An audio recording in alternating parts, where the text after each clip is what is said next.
Hi, my name is Arcelia and I'm a facilitator, life coach and guide, helping you to feel happier and healthier every day to be able to accomplish and go towards your dreams and goals. And yesterday I talked about the celery juice that I do every day to help your immune system, and today I am going to give you some tools for breathing better and breathing properly, because I find that I'm trained in a body-mind method that is also adapted for children, and I find that one of the first things with my clients is I teach them how to breathe properly. There's often times when we don't breathe properly, and why do we need to do that?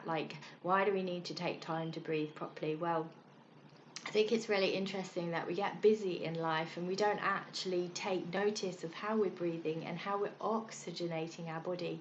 And if we can oxygenate our body in a better way, it actually helps us to deal with emotions better. It helps us to deal with fear, panic, anxiety, stress, any emotions that you can think of. And it just helps us to calm the mind, the brain. We start to react in a different way. We start to act in a different way. And it just clears the mind fog and helps you to come up with easier solutions, better solutions. And it's, the same thing for your children. It can help them with their relationships. It can help them take the time to understand themselves before they react, and the emotions. So one of the biggest excuses that we use to not make a change in our lives is, I don't have time, I'll do that later, it's not for right now, and then kind of later never comes. And I just think it's really interesting. We wait till there's crisis before we actually make a change. And so breathing is our actual life force, our life force, our connection to everybody else. It's if we don't breathe properly, we're not going to survive.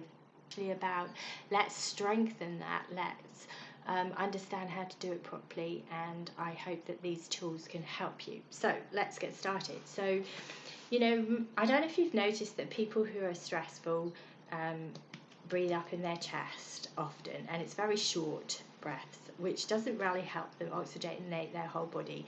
And it's about bringing your breath down into your stomach. So doing a breath from your stomach up into your chest, a full breath, is actually where you want to end up. But I'm going to break it down for you because people don't often understand how to breathe through their stomach first. So I find the best way to do that is by lying down flat on your back so that you can understand that. And so I'm going to if you're going to follow me through with it, then just take time to lie down on a mat, on the floor, on a bed, but lay flat and either keep your legs up. So I'm just going to teach you how to breathe properly. So you want to be either lying down on the ground, on a bed, or somewhere comfortable, and you lie on your back.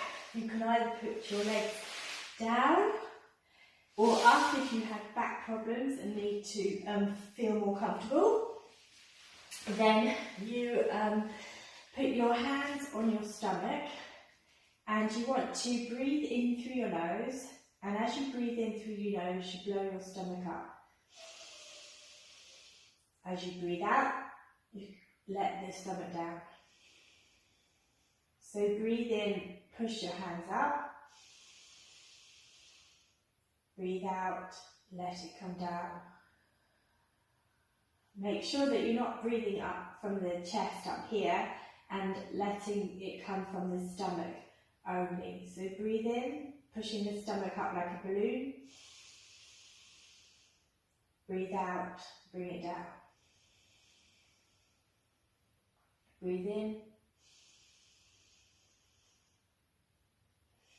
Breathe out. And if you have somebody in the room with you that can put their hands on your stomach for you, that's good, and making sure that your chest is not moving. So just one more time, breathe in, push your stomach up, breathe out, let it down. And then just allow yourself to relax down.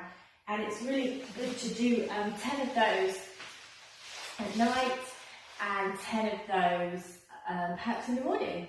or just during the day, it really will calm you down. And so I'm going to also teach you how to do it with children, and with children it's really nice to actually do it using their imagination, because they love it through games and play. So I don't have a flower with me, and if you can do this out in nature, it's even better. And so you ask the child, so this is for the young children, for about 3-4 years old. You'll notice that children, when they come into the world as babies, they already have this natural ability to breathe through their stomach. You may notice that, and it's actually just, 3, 4, 5, 6, they're starting to understand their emotions and may start to begin, we often teach them to lose that breathing in their stomach. So it's about just keeping them in line with that, and teaching them early so they can be prepared later in life. And so I'll teach you another method with the little bit older children, but the younger ones, 3-4 years old, you ask them to imagine that they have a flower or a piece of chocolate or a leaf in one hand, and you ask them to, for example, with the flower, breathe in the scent, and then imagine they've got a feather in the other hand and they're blowing it away. Then breathe in with one hand, feel the scent of the flower, breathe it in, and then blow out the feather. And you can do that a few times with them. Just be wary that children, any heart problems, there's different styles of breathing, and not to hold their breath as younger children.